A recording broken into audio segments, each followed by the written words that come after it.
Macoser, para sus productos Singer y Florencia, presenta con exclusividad este programa de difusión educativa y cultural.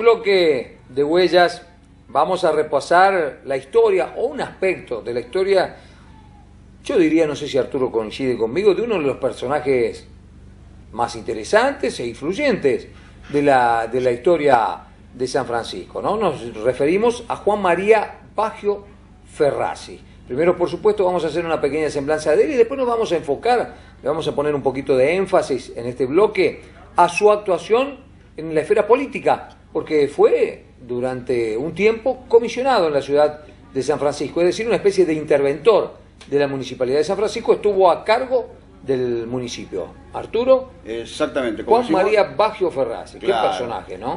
Claro, uno de los personajes más populares que hubo en San Francisco del siglo XX. Sí, señor. Hay que tener en cuenta, digamos, una persona absolutamente extrovertida. Si hubo un extrovertido en San Francisco, ese era Juan María Baggio Ferrazzi. Claro, y eso lo caracterizaba también. Claro, de ahí le decían el loco. Yo vos sabés que lo alcancé a conocer. Sí. Sí, lo alcancé a conocer todavía muy mayor, con 80 y pico años, pero con una vitalidad impresionante. Claro. Juan María Baggio Ferrazzi, él había sido en su momento primero suboficial del ejército. Sí, señor, esa era su formación. Y él incluso comentó siempre que siendo cabo en el ejército, había sido un subordinado de Perón siendo mayor. Claro, Perón tenía el grado de mayor, el grado militar de mayor. Un oficial del ejército. Siendo oficial del ejército, en un determinado momento, él siempre dijo que había sido un subordinado de Perón. De hecho, que después él vuelve a San Francisco y se convierte en profesor de educación física en escuelas de San Francisco.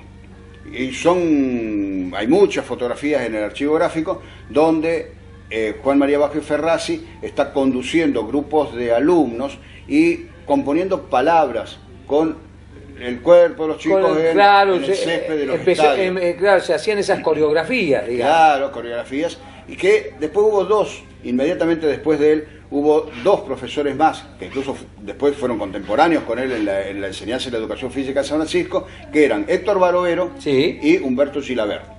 Ellos fueron, en un momento estaban los tres después juntos dando clases. Los tres referentes de todo lo que era la actividad física. De educación física, gimnasia, deportes, claro, en las escuelas. Hasta el punto que Héctor Barovero, fíjate vos, es la persona que organizó el acto inaugural del Mundial 1978 en Argentina. Ah, fíjate vos, mirá vos el desarrollo que tuvo. Era de San Francisco y él fue el encargado de dirigir la coreografía gimnástica de la apertura del Mundial 78. Claro, la formación de todas esas figuras en la cancha. En ese Mundial del año 78, las cosas que se habían hecho acá en San Francisco en los años 40, que eran esos ejercicios que hacía Ferrazzi en las canchas de Sportivo Belgrano o en tiro y gimnasia, de formar con los estudiantes palabras, ¿no es cierto?, o figuras, en fin. Eso lo trasladó después Barovero a Buenos Aires. Y una pequeña referencia antes de ir a la actuación, digamos, en el ámbito político. Bueno, gestor factotum de los bomberos voluntarios. Claro, fue la persona que eligió después Raúl Villafañe, cuando se crean el cuerpo de bomberos voluntarios y luego se funda también la sociedad bomberos voluntarios, que es la que sostiene al cuerpo activo, y lo eligieron a Ferrazzi por esa formación militar que él tenía. Había mucha gente con formación militar en San Francisco en ese momento, pero todos estaban en sus cumpliendo función Con sus castrense. actividades. En cambio, Ferrazzi había regresado y era el único que en la ciudad tenía, ¿no es cierto?, esa formación como para organizar algo que tenía que tener una línea más o menos militar. Y le marca una impronta, ¿no? Porque todavía se rescatan Sí. en el perfil que tiene Bomberos Voluntarios de San Francisco una impronta Esa militar. línea, exactamente. Bien, en ese contexto llegamos ya a la década de 1940, en la que Ferrazzi adhiere al partido peronista. Él adhiere al partido peronista. El justicialismo es una cuestión que viene después, la mención Sí, del señor. justicialismo. En esa época estaba el laborismo, el peronismo. Él adhiere al peronismo, que es la línea que definitivamente después queda. Y al comienzo, todo lo que era el laborismo y el peronismo adhería a lo que era la revolución de 1943.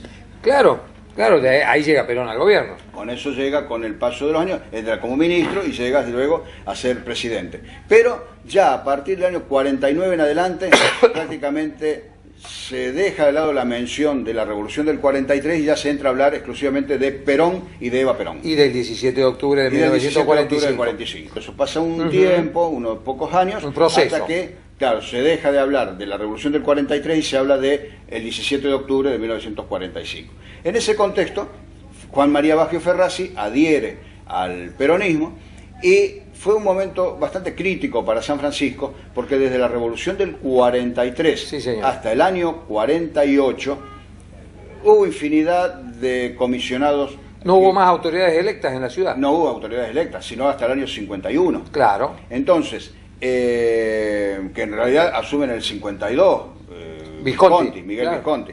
Bueno, toda esta sucesión de funcionarios que ponían era gente que venía generalmente desde la legislatura de Córdoba, Claro. porque la legislatura de Córdoba funcionaba y después, bueno, también tenían con los comisionados, pero con el gobernador San Martín se regulariza y se normaliza antes la situación institucional en la provincia de Córdoba, pero desde la legislatura de Córdoba mandaban funcionarios, delegados, ¿no es cierto? Que Algunos que estaban a ni eran de la ciudad, muchos. No, la mayoría no eran de la venían de ciudad. Córdoba, venían de Córdoba. Venían y se sentaban ahí como Claro. interventores. Después hubo algunos de San Francisco. Como Una el pérdida caso- completa de la autonomía municipal. Sí, con el caso del doctor Holguín, por Claro. ejemplo, ¿no es cierto? Ahí se va a un caso de una autoridad local. Y después la otra autoridad local que mencionan también como comisionado fue Serafín Trigueros de Godoy. Sí. Que Serafín de Trigueros de Godoy, muy polémico también dentro del peronismo, él adhiere también a la política de Perón y es nombrado en un momento dado comisionado municipal, pero muy resistido, muy resistido. Un hombre que venía del vecinalismo, que había ganado un par de elecciones, que se enfrentaba mucho al Claro. radicalismo, Exactamente. que había sido No, denunciado, había claro, tenido trabajó juicios. con el radicalismo, Claro. en su momento trabajó con el radicalismo disidente, Claro. con o el radicalismo personalista, el irigoyenismo iba con Trigueros de Godoy y el alvearismo iba para el otro Claro. lado.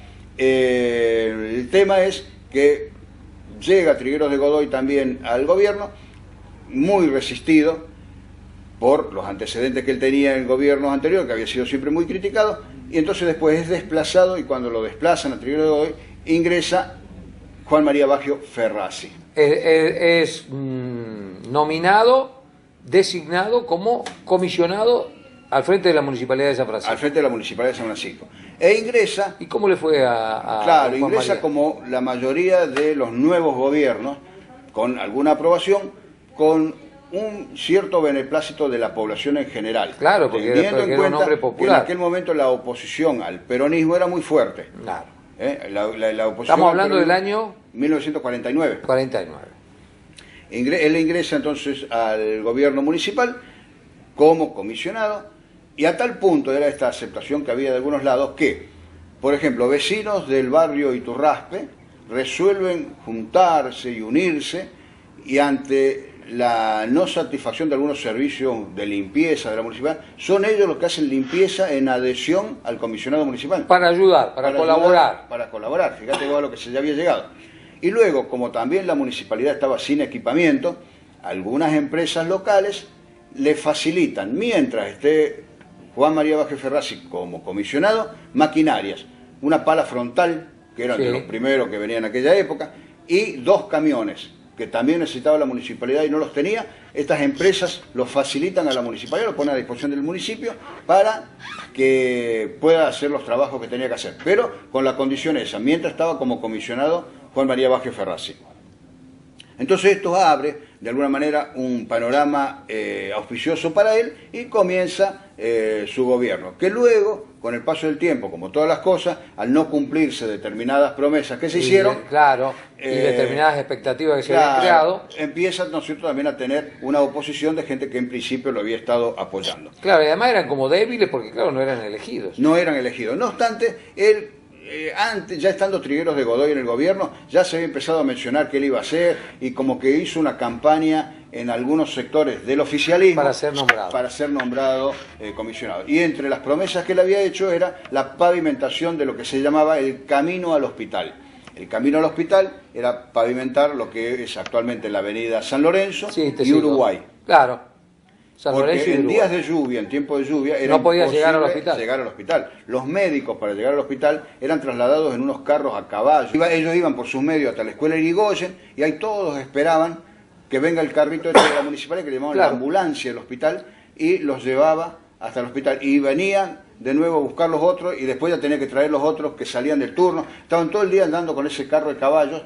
E incluso los pacientes para llegar era muy difícil porque eso llevaba nada más que los médicos. Bueno, entonces la promesa y la necesidad de contar con un camino pavimentado al hospital fue, digamos, un reclamo de años, ¿no es cierto?, que en los medios de prensa se reclamaba diariamente. ¿Y lo cumple Ferrazzi o no? Lo llega a cumplir. ¡Epa! Lo llega a cumplir, pero después de mucha presión que se le puso, porque en un momento dado él dio fechas, y esas fechas fueron imposibles de cumplirlas.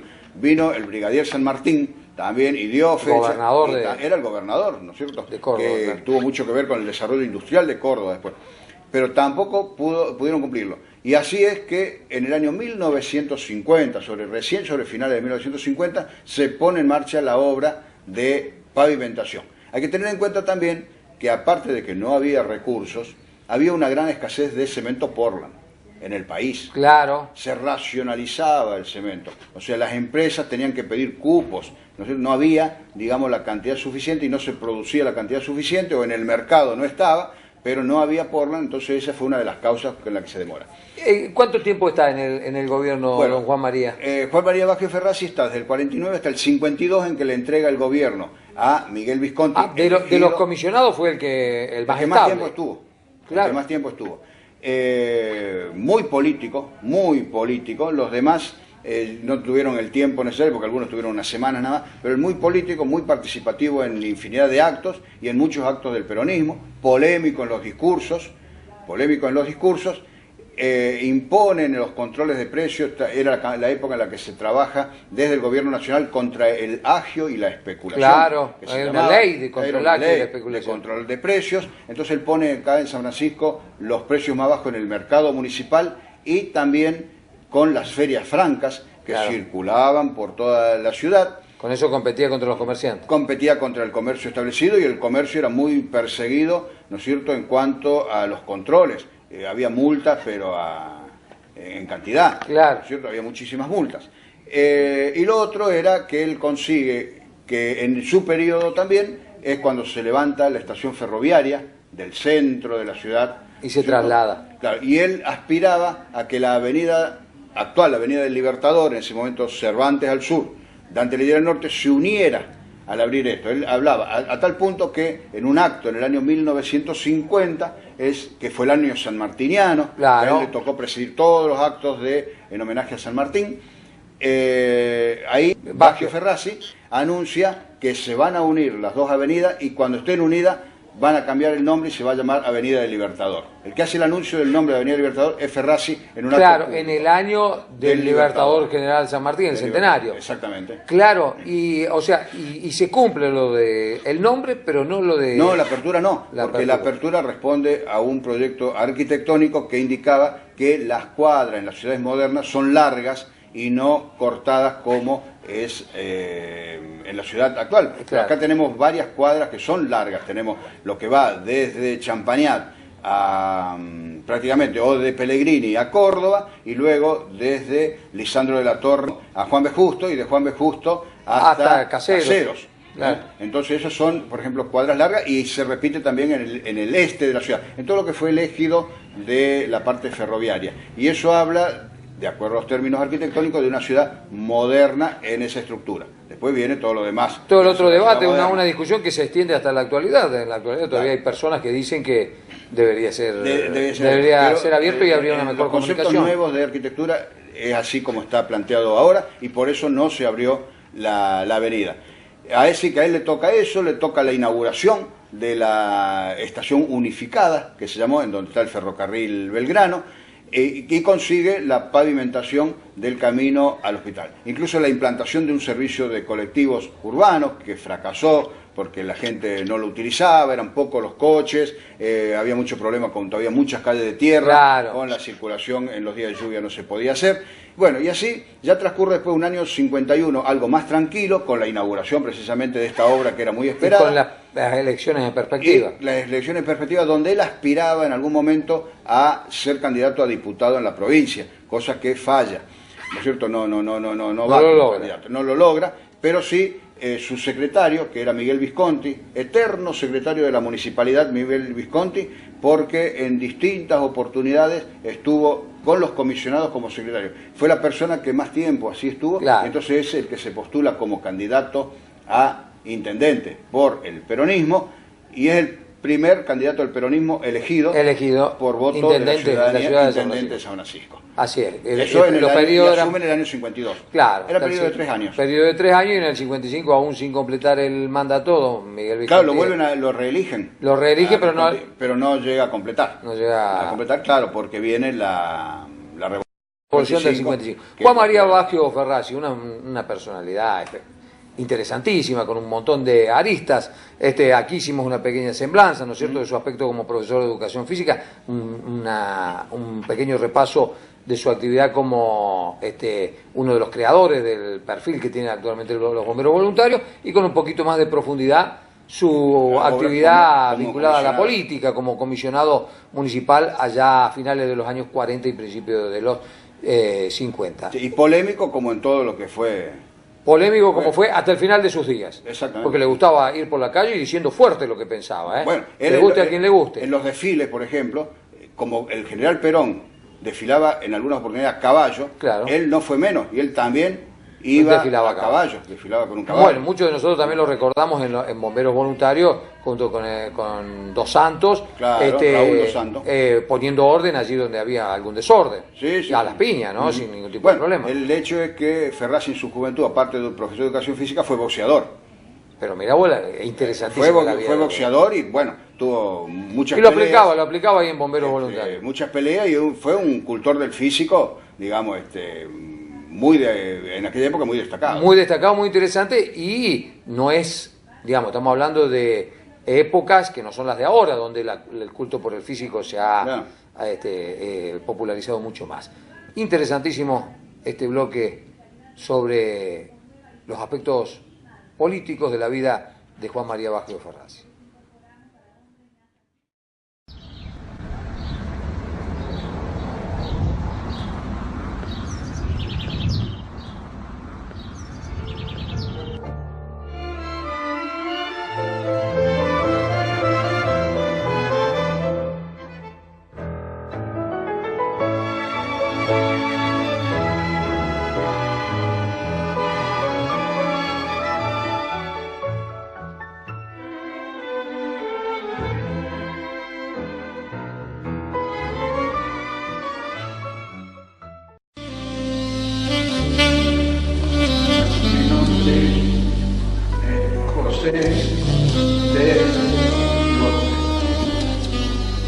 Nací en España, la provincia de Orense, el 11 de septiembre del 7. El papá Massimino Lez y la mamá Ramona López. ¿Eran varios hermanos ustedes en su familia? 9. 9 hermanos. ¿Cuántos tomaron la vocación religiosa? 5. ¿Qué es lo que los llevó en su familia a que haya, por ejemplo, 5 hermanos que tomaron una vocación religiosa? Porque mamá y papá, toda la familia era muy buena, puedo decir, o muy buena. porque verdaderamente que era una vida de sacrificio, pero y de unión con la Iglesia. Esa oportunidad que se había dado para venir aquí, entonces era lo que nos llevó, porque ya los padres ya no podían llevar esa vida que llevaban ahí, porque ya se habían ido unos de religiosos y otras de hermanas, y habían quedado prácticamente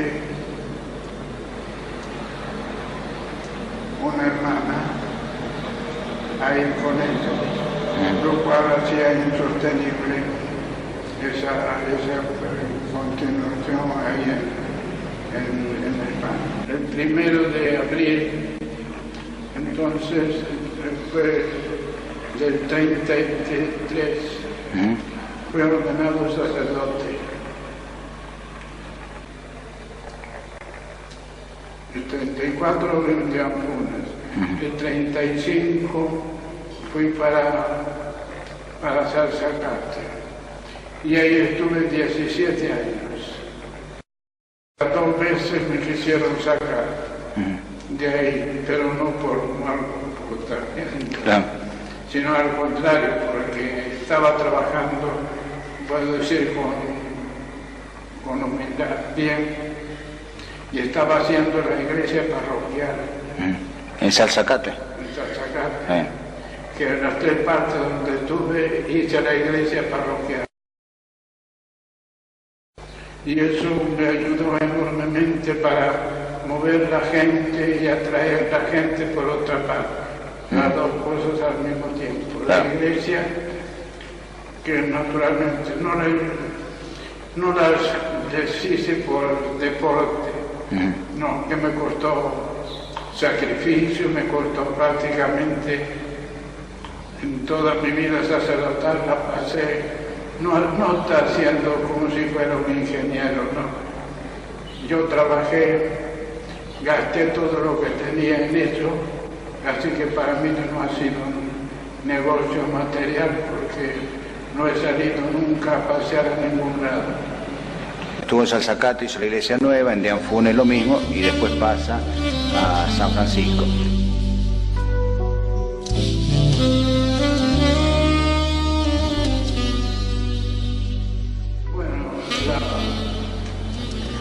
Yo desde que la vi en la iglesia, antes de tomar posesión de la parroquia, ya dije, bueno, esta iglesia no sirve. Y el párroco había fallecido, el padre Polero. Y entonces quedó vacante y me dice Monseñor Castellano, mira, quiero que vayas a San Francisco, anda ahí pensando. Yo le contesté, lo pensó usted, basta. Donde usted me mande, yo voy.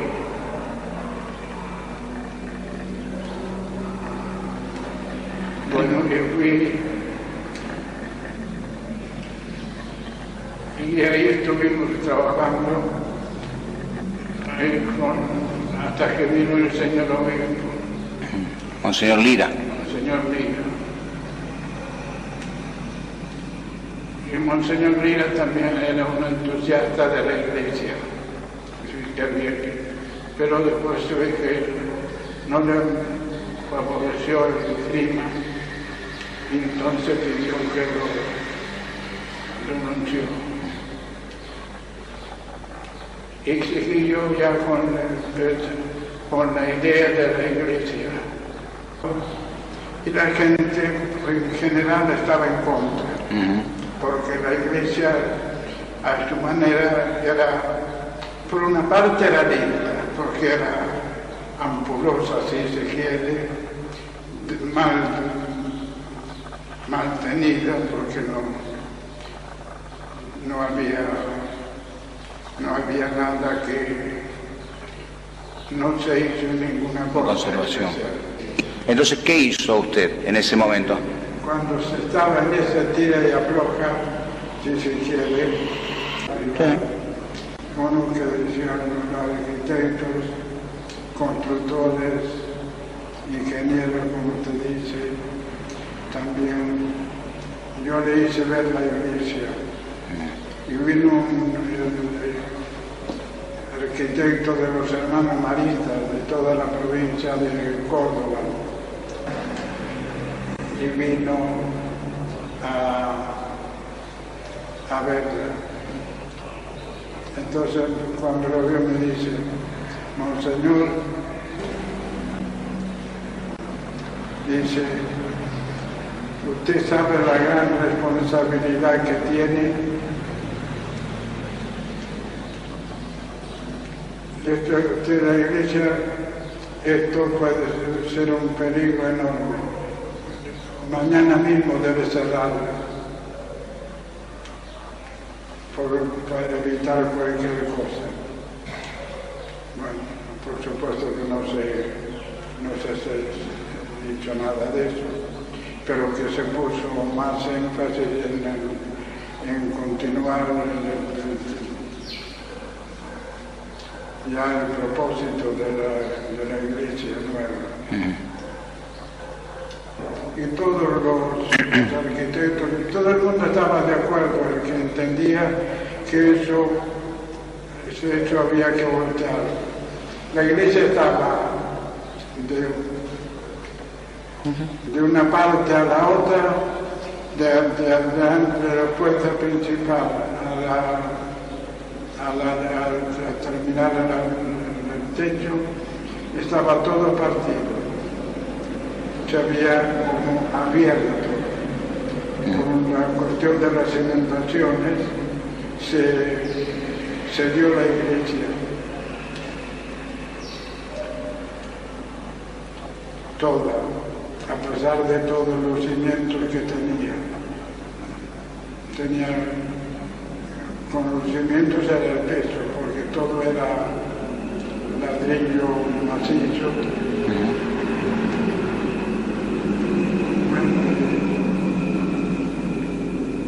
Y entonces entraban por el frente de la iglesia que se había roto, entraban los gorriones. Así que la balaustrada del coro ya se había roto prácticamente toda por la dilatación de la iglesia. Y por ese motivo entonces yo que me había dado resultado en las dos partes donde estuve, pero el sacrificio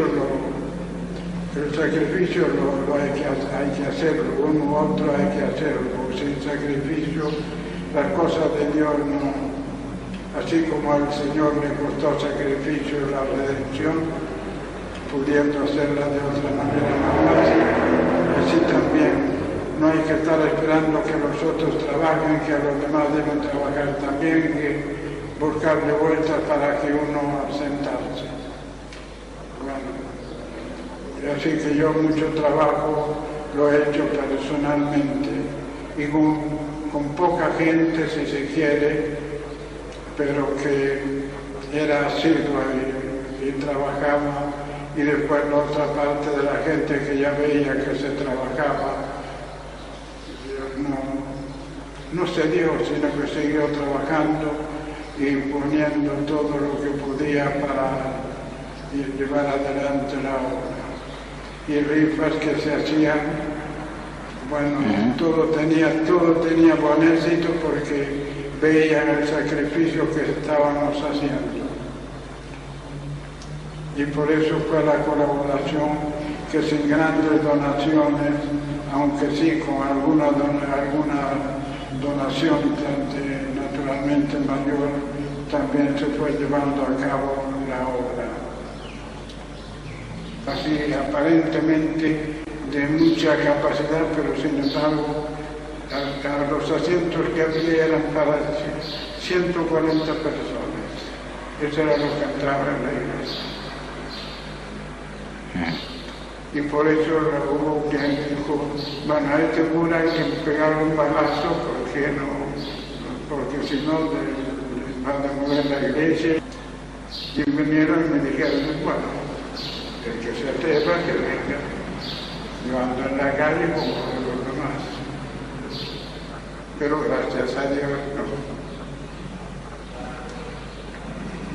no ninguno se ha atrevido.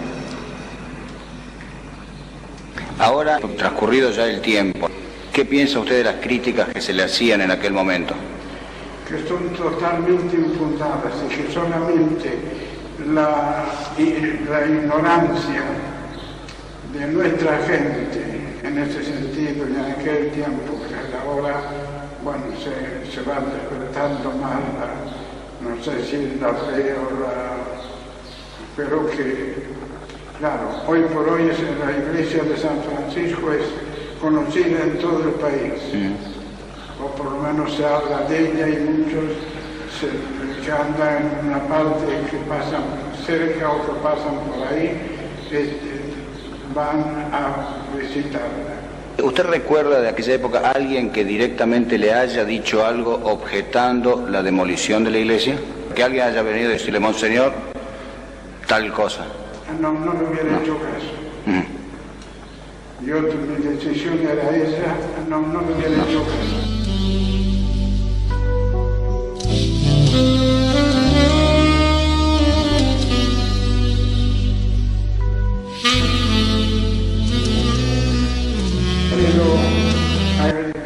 Ya que me da esta oportunidad de dirigirme a la feligresía de San Francisco, todo San Francisco, estoy yo muy agradecido por toda la colaboración que han prestado para la iglesia y que continúen trabajando unidos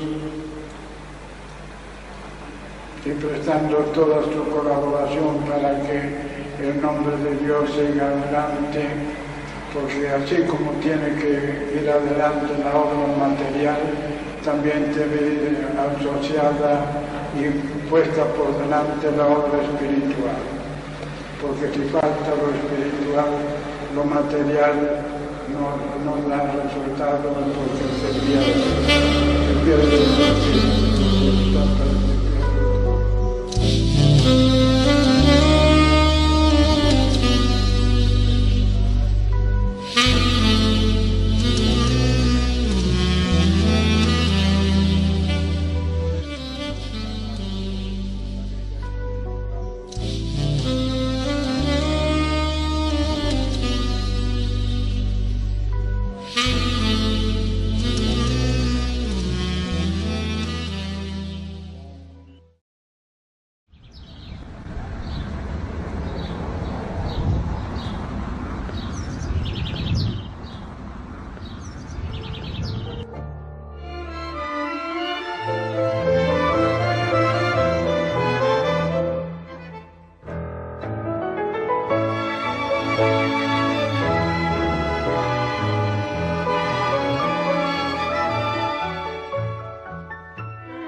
Macoser, para sus productos Singer y Florencia. Presentó con exclusividad este programa de difusión educativa y cultural.